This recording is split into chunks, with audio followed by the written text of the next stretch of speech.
Assalamualaikum warahmatullahi wabarakatuh. Innal hamdalillah nahmaduhu wa nasta'inuhu wa nastaghfiruh wa na'udzu billahi min shururi anfusina wa min sayyiati a'malina. Man yahdihillahu fala mudilla lahu wa man yudlil fala hadiya lahu. أشهد أن لا إله إلا الله وحده لا شريك له وأشهد أن محمدا عبده ورسوله وبعد. Kita sampai hadis 31. Wa an Anasin radhiyallahu anhu qala, dari Anas bin Malik, 10 tahun beliau melayani Nabi SAW. Tentu banyak sekali hadis-hadis Nabi yang dihafal oleh Anas. Ini salah satunya. Marran Nabiyyu sallallahu alaihi wasallam bi imra'atin. Nabi pernah melewati seorang wanita tabki inda qabrin, yang sedang menangis sambil memeluk kuburan anaknya yang baru saja meninggal. Kita tahu bagaimana sedihnya seorang ibu ditinggal mati oleh buah hatinya, anaknya. Ya. Manusia yang rela menderita, rela berkorban, berani malu demi anaknya. Banyak sekali wanita-wanita yang malas melakukan sesuatu, tapi demi anaknya berani, semangat. Ini luar biasa kasih sayang seorang ibu. Ini punya anak, diriwayatkan anak satu-satunya lagi. Maka luar biasa sedihnya. Faqal, lalu Nabi bersabda menasihati wanita tadi, ittaqillaha wasbiri. Wahai ibu, bertakwalah kepada Allah. Sunnah bagi kita ketika melihat teman kita, saudara kita melakukan dosa maksiat, kita disuruh menasihati dengan ittaqillah. Bertakwalah kepada Allah, bertaubatlah, hentikan kemaksiatan itu. Wasbiri, bersabarlah. Berarti si ibu ini sedang tidak bersabar. Maka Nabi mengatakan bersabarlah. Kalau si ibu tadi sabar, sia-sia dong ucapan Nabi. Dan si ibu ini sedang tidak bertakwa. Kalau si ibu tadi sedang bertakwa, sia-sia ucapan Nabi. Maka menangis di kuburan, apalagi sambil memeluknya dan seterusnya, ini bagian dari meratap, niyahah, ratapan jahiliyah, haram dilakukan. Maka Nabi melarang para wanita ikut ke kubur mengantar mayat. Walaupun beberapa istri Nabi mengatakan walakin la yu'zam, akan tetapi larangan tersebut tidak keras. Ya, kalau istilah usul fikih makruh. Lebih baik wanita itu jangan ikut mengantar jenazah ke kubur, cukup menyolati saja. Apalagi kalau yang meninggal itu ibunya, ayahnya, suaminya, anaknya, khawatir terjadi seperti ini. Kalau laki-laki insya Allah kuat. Kalau wanita melihat anaknya sedang diuruk pakai tanah, terbujur kaku di situ, bisa-bisa pingsan. Ya. Apalagi matinya mendadak, kecelakaan, tidak sakit. Kan beda ya. Sakit berbulan-bulan, bertahun-tahun dengan tanpa sakit atau kecelakaan tentu berbeda. Maka Nabi melarang para wanita ikut mengantar jenazah ke kubur. Cukup menyolati.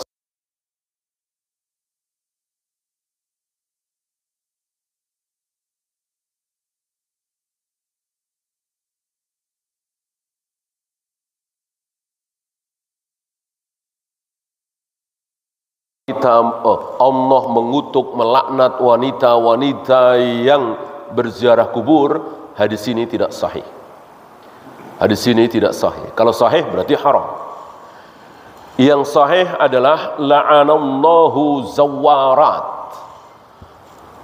Allah mengutuk, melaknat wanita-wanita yang tukang ziarah kubur.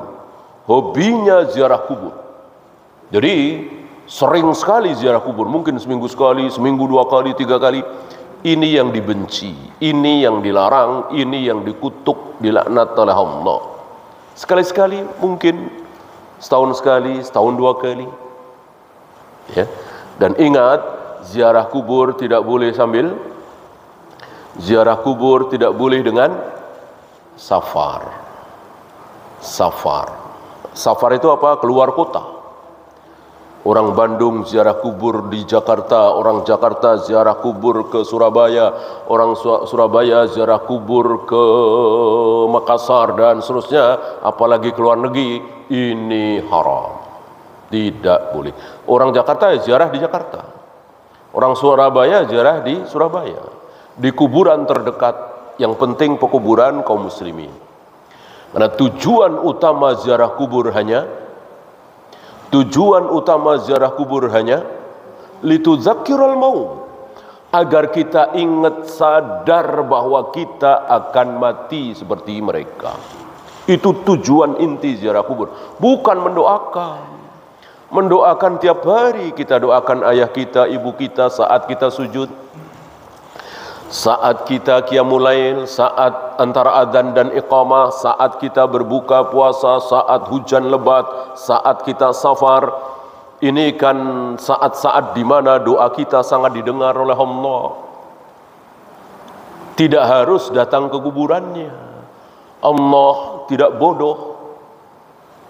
Allah Maha tahu, mau dekat mau jauh, enggak ada masalah, enggak ada perbedaan bagi Allah. Ya. Maka bagi antum yang ibunya dikubur di Surabaya misalnya, dikubur di Makassar misalnya, ketika mau ke Surabaya, jadikan kita berniat silaturahim kepada keluarga yang masih hidup. Mungkin adik kita, mungkin kakak kita, mungkin sepupu kita, mungkin keponakan kita. Sehari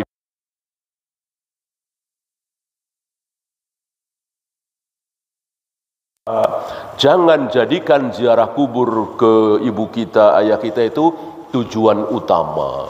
Tujuan utama adalah silaturahim, menziarahi yang masih hidup. Besok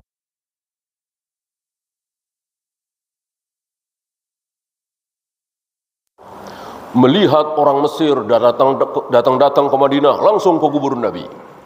Orang Yaman datang ke Madinah, langsung ke kubur Nabi. Orang Syam, orang Baghdad, orang Irak datang ke Madinah, langsung ke kubur Nabi. Imam Malik sangat tidak suka. Kata Imam Malik, sholat dulu di Masjid Nabawi. Kalau pas duhur ya sholat duhur, kalau pas isya ya sholat isya, kalau lagi jam 10 pagi ya sholat duha atau sholat tahiyatul masjid. Udah itu silahkan ziarah ke kubur Nabi.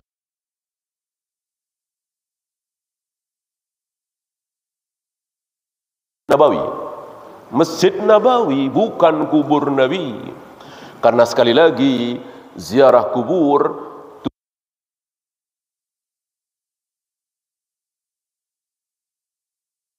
di Masjid Nabawi keutamaannya besar sekali. Nantinya sorenya atau besoknya baru ke kubur Nabi sallallahu alaihi wasallam. Dan cukup sekali. Dan cukup sekali. Sudah ziarah ke kubur Nabi, ya sudah. Besok, lusa, dan seterusnya tidak usah lagi. Bulan depan atau tahun depan ke Madinah lagi, silahkan ziarah ke kubur Nabi lagi. Sama dengan umroh. Sama dengan umroh. Kita umroh di Mekah, kita tinggal di Mekah seminggu, 8 hari. Umrohnya berapa kali? Umrohnya berapa kali? 1 kali. Nabi dan para sahabat belum pernah umroh berkali-kali. Umroh kan 3 jam, 4 jam selesai ya. Banyak saudara-saudara kita hari Senin umroh, hari Selasa umroh, hari Rabu umroh. Ini tidak ada contoh dari Rasul dan para sahabat. Tentu Rasul dan para sahabat jauh lebih benar dari kita semua. Enggak mungkin kita lebih semangat dari Rasul dan para sahabat. Kalau memang umroh berkali-kali saat sedang di Mekah, itu benar, tentu sudah dilakukan oleh para sahabat. Tidak mungkin kita bisa menyamai para sahabat dalam semangat mengejar kebaikan.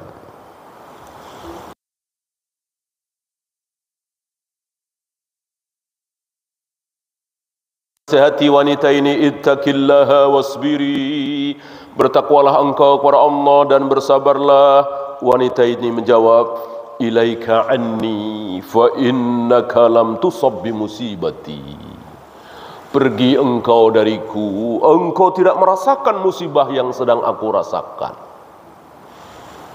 Walam ta'rifhu, wanita itu tidak tahu kalau beliau adalah Rasulullah sallallahu alaihi wasallam. Nabi pergi ya. Ini patut ditiru oleh para dai. Kalau berdakwah kok enggak diterima, jangan memaksakan diri. Kalau tidak dipercaya orang, jangan memaksakan diri. Sudah. Ya. Lulusan Madinah, S3, hafal Al-Quran, hafal ribuan hadis, pulang di masjid, ya, nggak ada yang nyuruh dakwah, nggak ada yang nyuruh ceramah, ya sudah, nggak usah memaksakan diri. Lihat Nabi SAW tidak dipercaya, tidak disikoi, ya sudah, suruh pergi.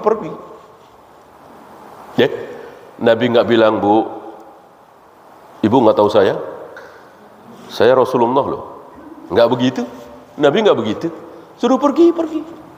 Maka tidak perlu jika ada lulusan Madinah S3 kok tidak diberi tempat di masjid ini dimanapun, lalu harus menjajakan ilmunya, menawarkan diri, saya S3 loh, saya hafal Al-Quran loh ya. Kalau cuma 1000 hadis insya Allah ada di kepala saya, nggak perlu. Ilmu itu bukan barang murah untuk dijajakan. Ada yang mempersilahkan dakwah, silahkan. Nggak ada, sudah. Kita bukan Nabi, bukan Rasul. Ya. Jangan seperti sebagian saudara-saudara kita yang terkena subhat ikut-ikutan para pendeta, para pastor. Antum tahu bagaimana ciri-ciri pendeta pastor sekarang ini di Eropa, di Amerika? Mereka menjajakan ilmunya. Ya. Saudara-saudara, maukah saudara mendengar firman Tuhan? Izinkan kami menyampaikan firman Tuhan. Diketok itu pintu-pintu. Ini menjajakan ilmu. Ya, ini diikuti oleh sebagian saudara-saudara kita di negeri kita ini dan di beberapa negeri. Orang sedang sibuk jualan bakso, jualan cendol, jualan gorengan, didatangi, minta waktu sebentar Pak.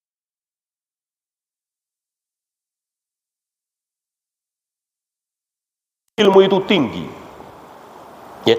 Tidak ada yang mempersilahkan, sudah ya. Kita tidak akan ditanya oleh Allah bagaimana agama tetangga kita, teman-teman kita. Kita hanya akan ditanya oleh Allah agama siapa? Agama anak istri kita. Qu anfusakum wa ahlikum nara ya. Kita diam saja terhadap tetangga-tetangga yang enggak pada mau sholat, kita tidak akan ditanya. Ketika kita diam saja, anak kita enggak pakai jilbab, istri kita enggak mau sholat, itu yang akan ditanya. Ya. Faqila laha, Ada orang yang menyampaikan kepada wanita tadi, ibu-ibu tadi, innahun nabiyyu sallallahu alaihi wasallam. Wahai ibu, laki-laki tadi adalah Nabi sallallahu alaihi wasallam. Ya. Dari sini tahulah kita bahwa Nabi tidak memakai pakaian kebesaran. Nabi tidak memakai pakaian khusus. Pakaian Nabi sama dengan pakaian Bilal, sama dengan pakaian Khabbab bin Arad, Ibnu Mas'ud, orang-orang miskin dan yang lainnya. Tidak berbeda. Kalau Nabi mempunyai pakaian khusus, tentu wanita ini akan tahu, orang-orang akan tahu, oh kalau pakai pakaian begini berarti dia Nabi. Tidak. Ya. Bahkan diriwayatkan enggak ada bedanya dengan pakaian Abu Jahal, Abu Lahab. Ya. Memang Nabi pakai gamis seperti itu, pakaian Arab ya, taruhlah sekarang ya seperti itu. Tutup kepala, surban seperti itu. Kira-kira Abu Jahal, Abu Lahab pakai apa? Pakai blue jean? Tidak. Abu Jahal, Abu Lahab tidak pakai blue jean, tidak pakai t-shirt apalah. Abu Jahal, Abu Lahab ya seperti itu. Itu pakaian orang Arab, bukan pakaian Islam. Pakaian Islam nggak ada. Artinya mau gamis, mau sarung, mau hem, mau kemeja, yang penting menutup aurat. Dan aurat terdiri dari kulit dan bentuk. Bentuk dan kulit. Jadi jangan dikira bahwa asal kulit tertutup berarti sudah menutup aurat. Tidak. Satu lagi yang harus ditutup. Apa? Bentuk. Terutama wanita ya. Ketika kulit sudah tertutup semua tapi bentuk tidak tertutup,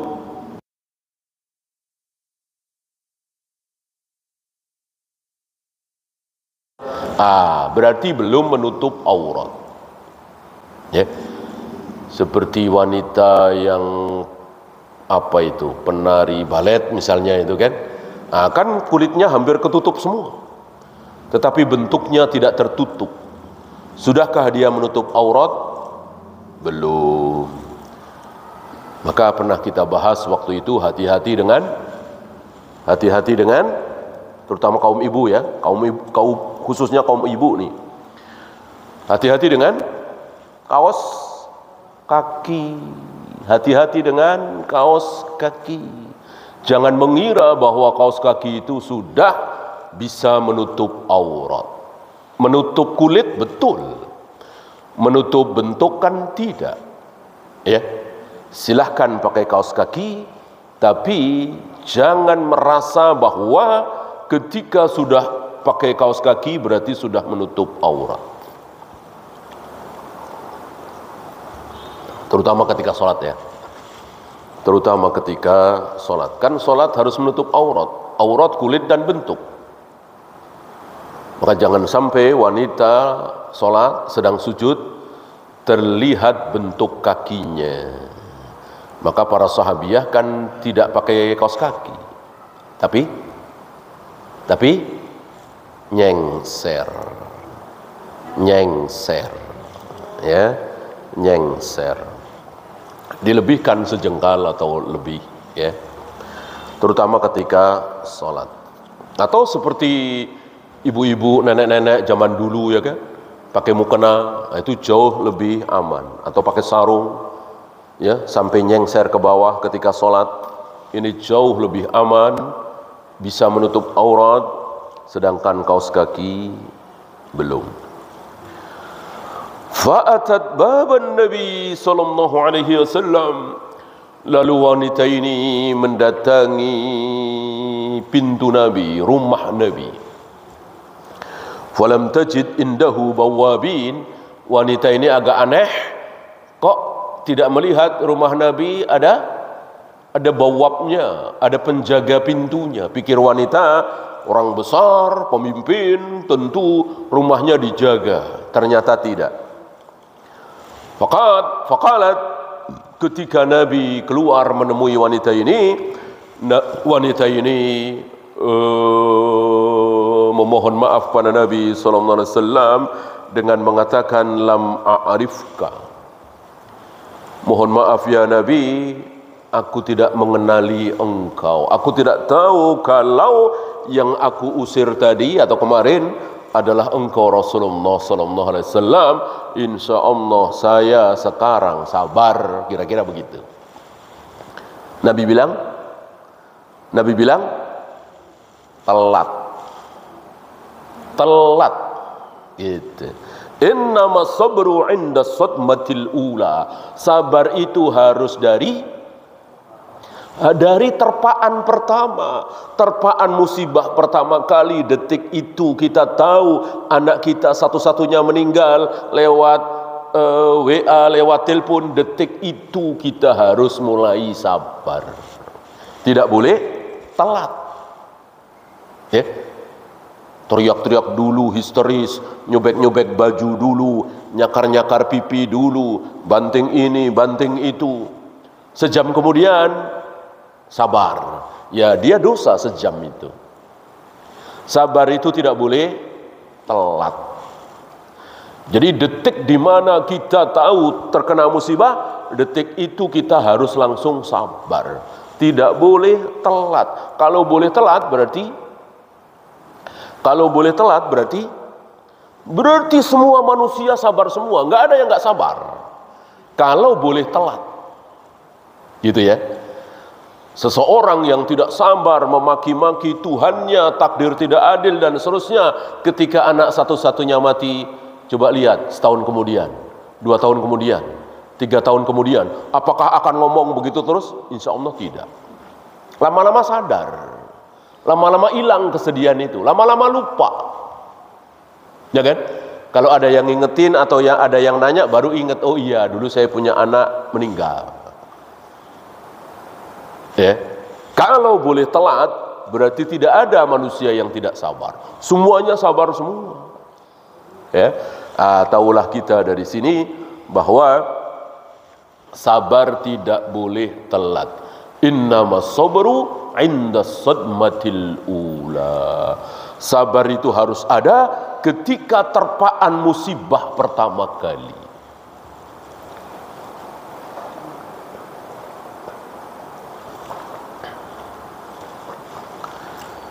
Ya, muttafaqun alaih, hadis ini sahih riwayat Imam Bukhari dan Muslim. Banyak fikul hadis dari hadis ini. Saya pilihkan beberapa saja. Misalnya tawadu'un Nabi sallallahu alaihi wasallam wa rifquhu bil jahil. Nabi sangat tawadu dengan sangat lembut terhadap orang-orang jahil. Si ibu ini kan jahil, tidak tahu ilmu. Tentu tidak seperti Abu Bakar, Umar, Utsman dan seterusnya. Maka Nabi tidak memperlakukan dengan perlakuan yang sama. Kan sudah lewat waktu itu bagaimana perlakuan Nabi kepada Ka'ab bin Malik ya, luar biasa ya. Sampai membikin Ka'ab bin Malik, Murarah dan Hilal sempit berada di Madinah itu. Artinya betul-betul dihukum oleh Nabi SAW. Kenapa? Karena Nabi tahu siapa Ka'ab bin Malik. Kuat, beriman, berilmu. Adapun wanita ini tidak. Maka ketika wanita ini ngusir beliau, ya beliau pergi. Gitu ya. Maka mestinya kita contoh akhlak Nabi ini. Kita tahu yang ngomong di medsos itu, yang jelek-jelekin Islam ini orang-orang jahil. Ya, mestinya kita layani apa enggak usah? Kita layani apa enggak usah? Enggak usah. Mau bilang Islam begini, Islam begitu, udah biarin aja. Namanya juga jahil. Ya, enggak usah. Nabi aja enggak membela diri. Berapa kali Nabi dibilang gila, majnun, kemasukan jin, penyair, syairun majnun, dari Abu Jahal, Abu Lahab dan lain-lain. Nabi jawab? Enggak. Nabi enggak jawab. Ya. Justru dengan tidak menjawab ini tambah simpati masyarakat. Ya. Dijelek-jelekkan, dicaci maki dia. Kalau kita balas, justru Justru ini tidak meninggikan kita.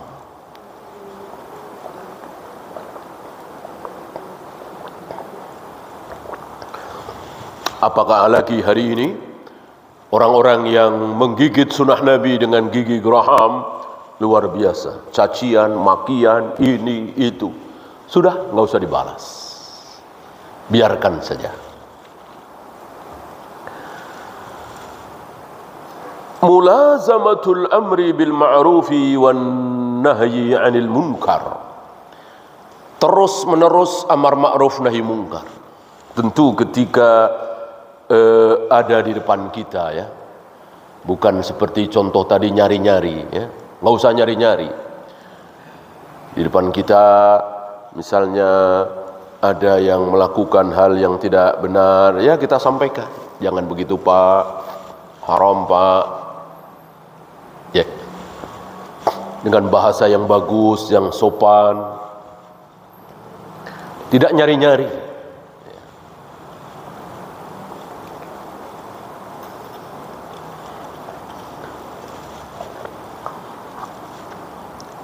Musamahatul musabi wa qabulu i'tidarihi. Bersikap tasamuh, bersikap toleran, memaafkan orang yang terkena musibah. Jadi Nabi maklum kan, namanya terkena musibah, ngomong kasar gini, ya sudah maklum. Ya. Maka jika ada saudara kita terkena musibah, kok mengucapkan kalimat yang enggak enak, ya kita maklum lah. Namanya lagi terkena musibah. Ya. Man umira bima'rufin alaihi ay yataqabbalahu biqabulin hasanin. Barang siapa yang dinasihati mestinya diterima. Jangan lihat orangnya. Terutama ini masalah ilmu, ya. Masalah ilmu luar biasa. Dalam perjalanan sejarah luar biasa. Syekh besar, istilah kita profesor doktor, ya, dulu kan belum ada, lebih dari profesor doktor dulu, mendapatkan pelajaran dari anak remaja bernama Hamdani. Tidak malu, ya, Syekh besar ini berbicara tentang sesuatu yang syubhat. Allah itu tidak di atas, Allah itu tidak di bawah, Allah itu tidak di kiri, Allah itu tidak di kanan, Allah itu tidak di depan, Allah itu tidak di belakang, Allah itu tidak ada di mana-mana, dan seterusnya. Padahal Al-Quran jelas dalam 7 ayat, dalam puluhan hadis, bahwa Allah berada di atas. Ar-Rahmanu 'alal arsy istawa. Aamintum man fis sama'? Apakah kalian merasa aman dari yang ada di atas langit? Maksudnya Allah. Kan jelas sekali. Apa beratnya kita ikuti Al-Quran dan hadis saja? Nah, ini ada seorang syekh besar yang terkena syubhat mengatakan Allah tidak di atas, tidak di bawah, tidak di kiri, tidak di kanan. Jelas ini kalimat yang salah. Lalu ada seorang anak muda bernama Hamdani. Ya Syekh, nggak usah pakai ayat dulu, nggak usah pakai hadis dulu. Mari kita pakai nurani, coba. Mohon Syekh bayangkan bahwa Allah itu tidak di atas, tapi di pojokan sana, pojokan sini.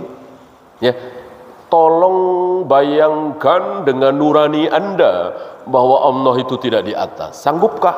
Jujur Syekh ini.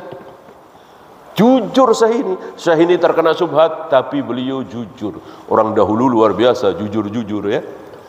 Jujur mengatakan nggak sanggup. Kalau pakai perasaan nggak sanggup. Secara perasaan nurani bahwa Allah itu betul-betul di atas. Ya. Maka orang-orang yang tidak belajar saja, asal dia tidak terkena syubhat, dengan entengnya mengatakan ya sudahlah, semuanya kita serahkan kepada yang di atas. Lihat, lihat, ini sesuai dengan fitrah. Karena Al-Quran, Sunnah yang dari Allah itu sama dengan yang menciptakan fitrah manusia, sifat dasar manusia. Maka ciri-ciri aliran sesat, ciri-ciri agama sesat itu berlawanan dengan fitrah. Mosok laki-laki nggak boleh seneng sama perempuan, perempuan nggak boleh seneng dengan laki-laki, ditutup, tidak boleh nikah. Ini ciri-ciri agama sesat. Agama yang tidak sesat justru merangsang untuk menikah. Lihat Nabi SAW merangsang para syabab, ya ma'syaras syabab man istata'a minkumul zat falyatazawwad. Wahai para pemuda, barang siapa di antara kalian yang mampu ba'as, artinya nafkah ya, walaupun sederhana, segeralah menikah. Ya.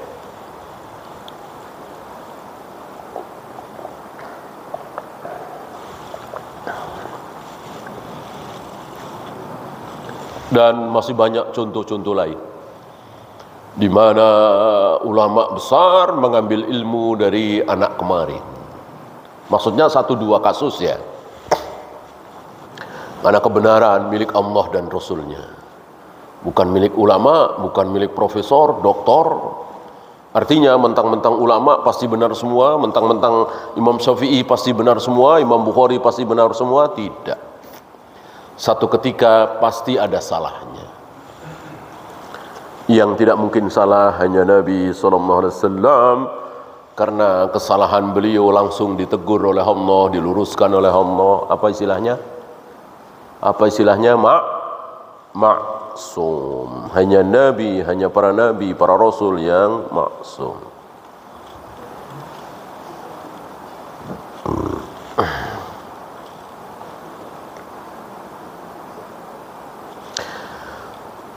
At-targhibu fi ihtimalil adha 'inda badlin nasihah.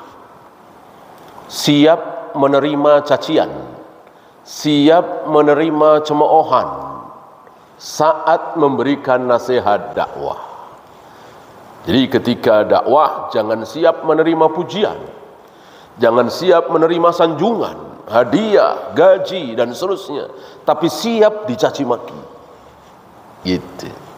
Karena dai yang sesungguhnya dia akan menyampaikan apa yang salah pada diri masyarakat. Gitu. Dai yang tidak benar, dia akan membiarkan masyarakatnya berbuat salah, berbuat syirik, berbuat bid'ah, lalu asyik berbicara tentang sedekah, asyik berbicara tentang birrul walidain, asyik berbicara tentang akhlak mulia. Kalau ini nggak ada yang tersinggung. Nggak usah aliran sesat. Orang-orang kafir, Yahudi, Nasrani tersinggung ketika ada seorang dai berbicara tentang sedekah, tentang akhlak, tentang birrul walidain. Nggak ada yang marah. Nggak ada yang marah. Ya, maka dulu kan pernah ada seorang dai luar biasa, bukan hanya digemari oleh kaum muslimin, tapi juga digemari oleh kaum Nasrani non muslim. Kenapa? Karena nggak pernah berbicara tentang syirik, nggak pernah berbicara tentang bid'ah, berbicaranya tentang akhlak, sedekah, nggak ada yang marah. Coba Rasulullah SAW berbicara, ayo sedekah, ayo berbakti kepada orang tua, ayo kita santuni fakir miskin. Kira-kira Abu Jahal, Abu Lahab marah nggak? Nggak marah. Abu Jahal, Abu Lahab marah karena Nabi berdakwah tauhid.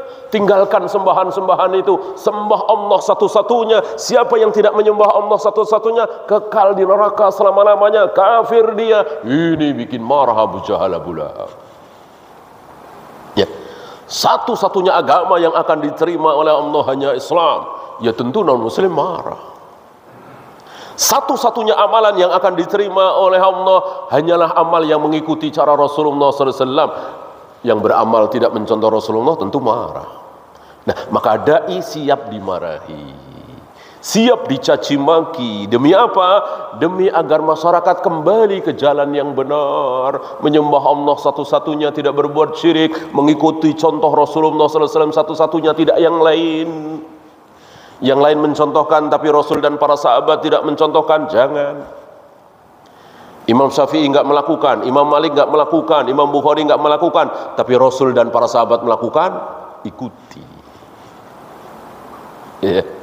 Guru-gurunya enggak ada yang memelihara jenggot, semuanya dipotong-potongin, kiainya, ulamanya, tapi Rasul dan para sahabat memanjangkan jenggot. Ikuti Rasul dan para sahabat. Ini mulai marah di sini. Maka para dai mestinya siap dimarahi, siap dicaci maki, siap dimusuhi, bukan siap disanjung.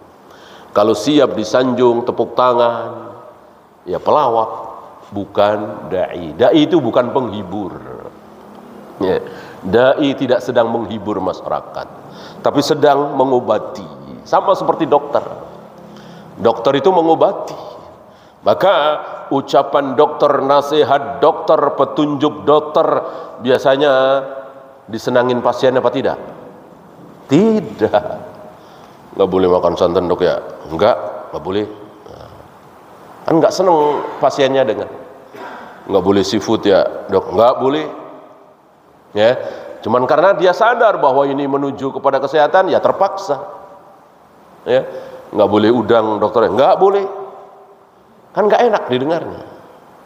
Gitu. Dokter seperti itu. Cuman kalau dokter kan kelihatan tuh hasilnya. Kalau dai nggak kelihatan hasilnya, nanti setelah mati baru kelihatan. Oh iya, ternyata bid'ah ini. Oh iya, ternyata syirik ini. Udah telat. Udah telat, tinggal nyesel. Nangis nanah, nangis darah, nggak ada gunanya. Mumpung kita belum mati, sudah nih. Makanya para dai, para duat siap dicaci maki supaya kaum muslimin tidak nangis darah, nangis nanah nanti setelah mati. Nggak ada gunanya itu. Ya.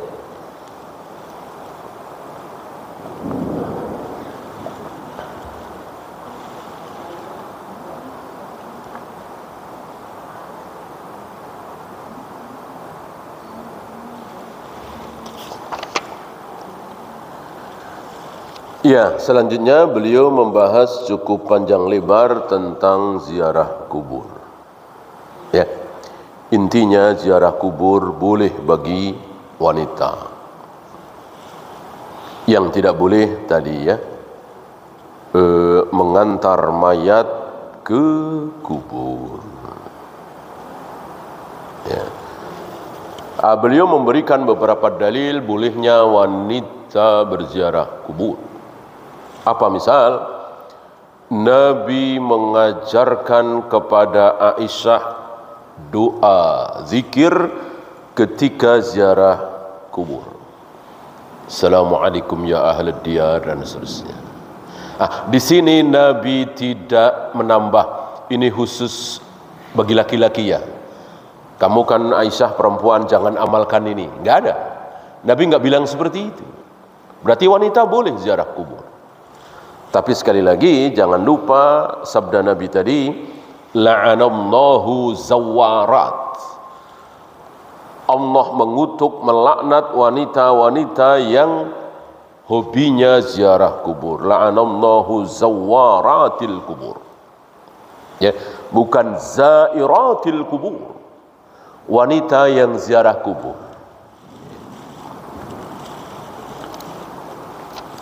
Kemudian ada asar Aisyah juga, ditanya oleh seorang tabi'in, dari mana engkau wahai Ummul Mukminin?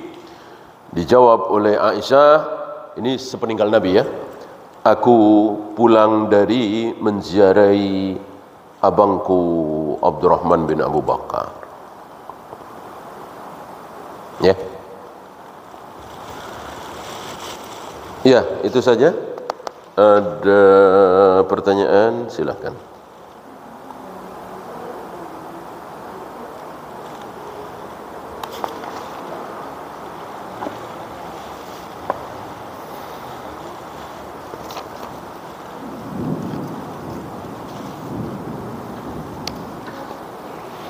Apakah boleh membaca dengan menyambung ayat dalam sholat? Contoh dari Nabi, seayat berhenti, seayat berhenti, seayat berhenti, seayat berhenti. Buat apa ada ayat 1, ayat 2, ayat 3 kalau disambung-sambung? Ya. Maka alhamdulillahirabbil alamin arrahmanir rahim maliki yaumiddin. Kan enak. Ya. Bukan alhamdulillahirabbil alamin arrahmanir rahim maliki yaumiddin. Contoh dari Nabi harfan-harfan, ayatan-ayatan. Baca Al-Quran itu huruf per huruf kelihatan. Sodnya, shinnya, ra-nya, zainya kedengaran. Ini kan nggak kedengaran. Ro-nya mana, zainya mana, shinnya.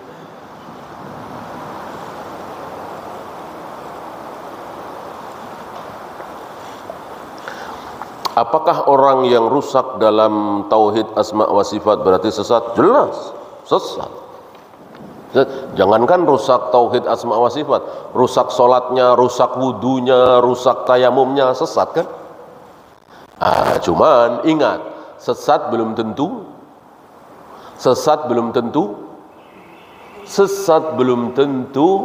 kafir. Kafir pasti sesat belum tentu kafir. Sesat itu dol, ya.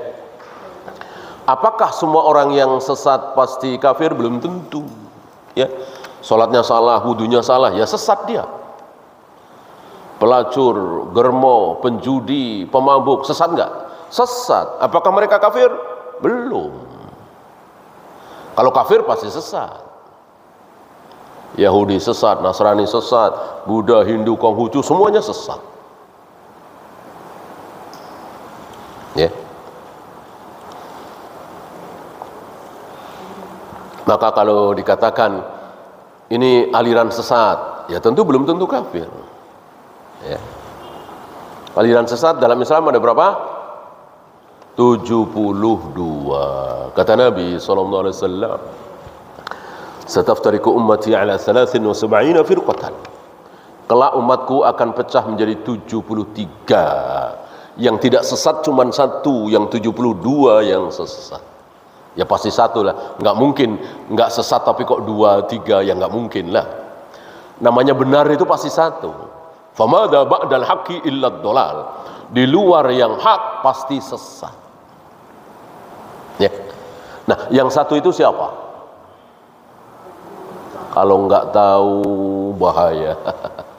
Yang satu ini harus tahu dan nggak boleh ragu siapa yang satu.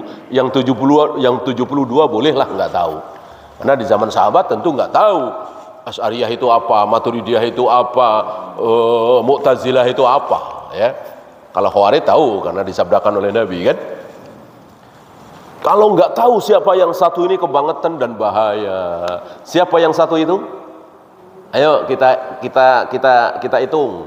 Kita sebut orang-orangnya. Yang satu kelompok itu siapa?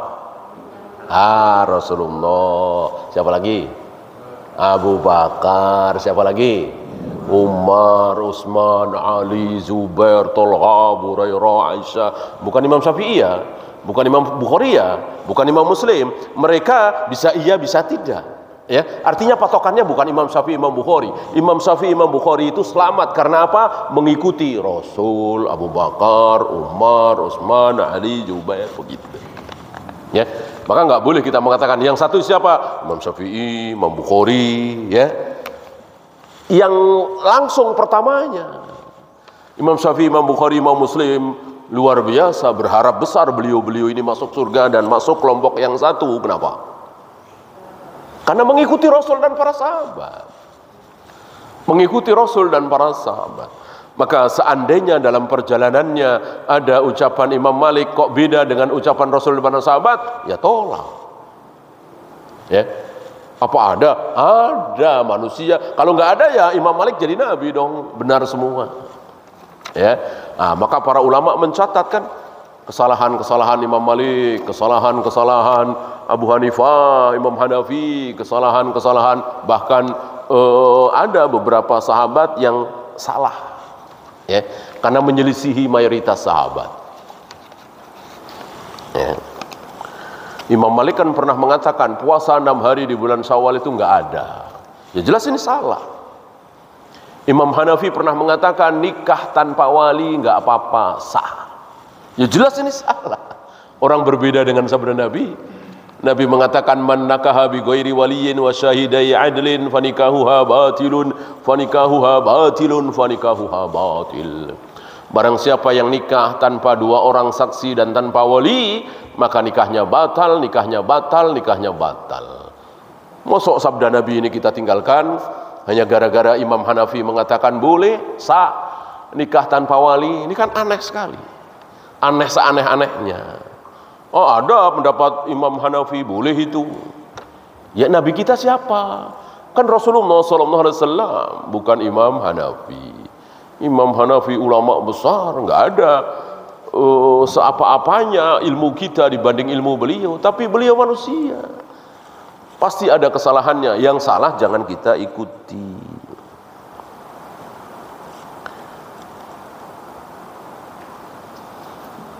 Bolehkah kita mengucapkan jazakallah barakallahu fiik kepada orang kafir yang berbuat baik kepada kita?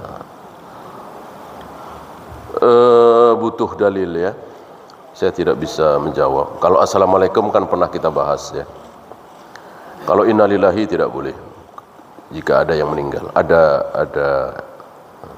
Intinya begini, mendoakan kebaikan untuk orang kafir boleh nggak? Boleh kalau berupa kebaikan dunia. Tidak boleh kalau berupa kebaikan akhirat. Intinya di situ.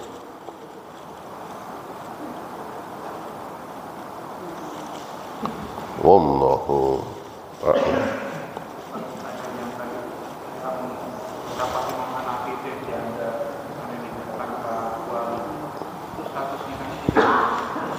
Ya kata Nabi batal ya berarti nggak sah berarti seperti nggak nikah ya zina.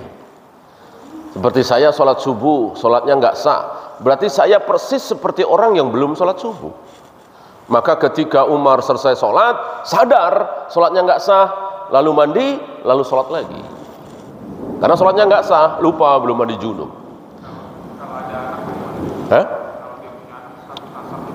Anak haram, anak zina. Iya, nasabnya ke ibunya, bukan ke ayahnya.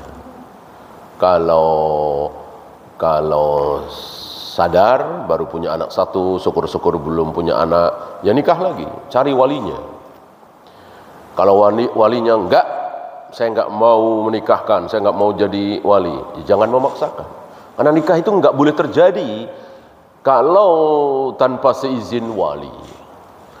Kecuali si wali ini kehilangan hak perwalian. Misalnya dia kafir, murtad, gitu. Atau bukan ayah yang sah. Ya, artinya anak itu hasil zina. Ya.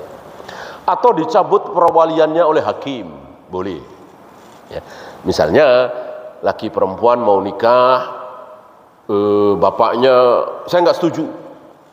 Lalu si laki-laki ini menghadap hakim, melaporkan, ya, bukan mendikte hakim ya. Pak Hakim, saya mau nikah dengan fulana, dihalang-halangi oleh ayahnya, tolong nikahkan saya. Nggak boleh begitu. Itu namanya mendikte hakim. Yang benar menceritakan kepada hakim duduk persoalannya dari A sampai Z. Pak Hakim mempelajari. Setelah dipelajari oleh si hakim bisa saja mengatakan, benar wali itu, jangan nikahkan, aku juga nggak mau menikahkan, bisa. Atau salah itu si wali, ya, bawa kemari wali. Hakim kan berhak memanggil gitu. Setelah walinya datang, Anda salah tidak mau menikahkan putri Anda dengan laki-laki ini, begini. Silahkan nikahkan. Kalau Anda tidak mau menikahkan, aku sebagai hakim yang akan menikahkan. Begitu. Jadi hakim itu tidak boleh didikte. Apalagi dibayar, disuap untuk menikahkan, jelas ini haram. Wallahu a'lam.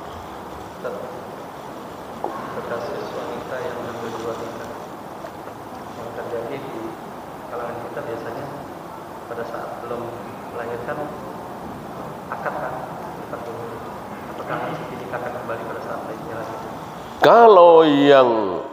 Kalau yang menghamili adalah laki-laki yang menikahi, laki-laki yang menikahi adalah yang menghamili, maka sah.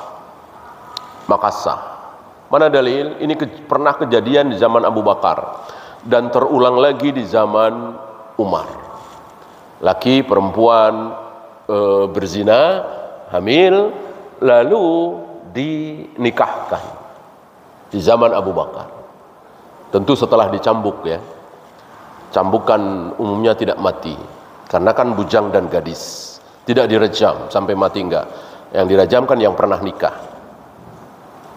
Nah, terjadi lagi di zaman Umar, tapi laki-lakinya enggak mau, dan Umar tidak mau, tidak berani memaksa, karena memang zina tidak ada harganya. Artinya wanita yang sudah mau dizinai oleh seorang laki-laki, dia tidak bisa menuntut apa-apa. Beda dengan nikah. Beda dengan istri yang sah bisa menuntut.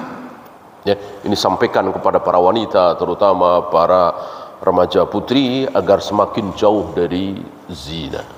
Nah, keluar hukum ini ada di Sunan Darimi ya. Keluar hukum dari sini sah. Sah. Kecuali dinikahkan dengan laki-laki yang tidak menghamili, jelas ini tidak sah. Nabi melarang, jangan kalian campurkan dua air mani dalam satu rahim. Artinya ketika ada wanita hamil, maka tidak boleh ada laki-laki yang masuk kecuali setelah melahirkan. Maka terhadap tawanan-tawanan musuh yang dijadikan budak, perempuan-perempuan kalau hamil, Nabi mengatakan jangan kalian setubuhi sebelum melahirkan anak. Adapun dinikahkan dengan laki-laki yang menghamili, sah insyaallah. Tetap ke ibu, kan pernikahan itu setelah terjadi janin. Jadi anak tersebut tetap anak haram, kan sudah terjadi. Ya. Nasab anaknya tetap ke ibu, tidak ke ayah. Allahu a'lam. Ya. Gimana hukum yang sahih tentang pernikahan dengan beda agama? Tergantung beda agama ini dengan apa. Kalau ahli kitab ada ayatnya di awal-awal surat Al-Maidah ya kan? Ta'amuhum hillul lakum wa nisa'uhum hillul lakum. Sembelihan ahli kitab itu halal bagi kalian, wanita-wanita ahlul kitab itu halal bagi kalian. Khusus ahli kitab, bukan kaum musyriki. Karena orang kafir itu kan ada dua. Di surat Al-Bayyinah kan, innal ladzina kafaru min ahlil kitab wal musyrikin. Orang-orang kafir itu ada dua, yaitu ahli kitab dan musyrik. Ahli kitab adalah Yahudi dan Nasrani, enggak ada yang lain. Cuman dua itu, kalau enggak Yahudi, Nasrani. Musyrik Buddha, Hindu, Konghucu dan lain-lain di luar Yahudi dan Nasrani dan di luar Islam itu kaum musyriki. Nah, adapun wanita-wanita musyrik haram, mutlak tidak boleh. Untuk ahli kitab boleh. Tapi wanita, ya. Ahli kitab ini wanitanya, kalau dibalik tidak boleh. Ahli kitabnya laki-laki, yang Islamnya perempuan muslimah tidak boleh. Tidak boleh. Dan ini difahami oleh para sahabat. Utsman, Hudzaifah itu pernah menikahi ahlul kitab. Cuman oleh Umar disuruh menceraikan. Umar menyuruh menceraikan, beliau mengatakan, aku tidak mengharamkan yang halal. Itu halal boleh. Tapi aku khawatir wanita-wanita muslimah tidak ada yang mau menikahi. Istilah kita nggak laku. Kenapa? Karena ahli kitab Yahudi Nasrani luar biasa cantik-cantiknya, ya kan? Nah, maka sadduz zari'ah, Umar menutup pintu bahaya. Ya. Umar sendiri mengatakan, aku tidak mengharamkan yang halal, tapi aku khawatir wanita-wanita muslimah tidak mau ada yang menikahi. Akhirnya diceraikan oleh Utsman dan Hudzaifah. Wallahu a'lam.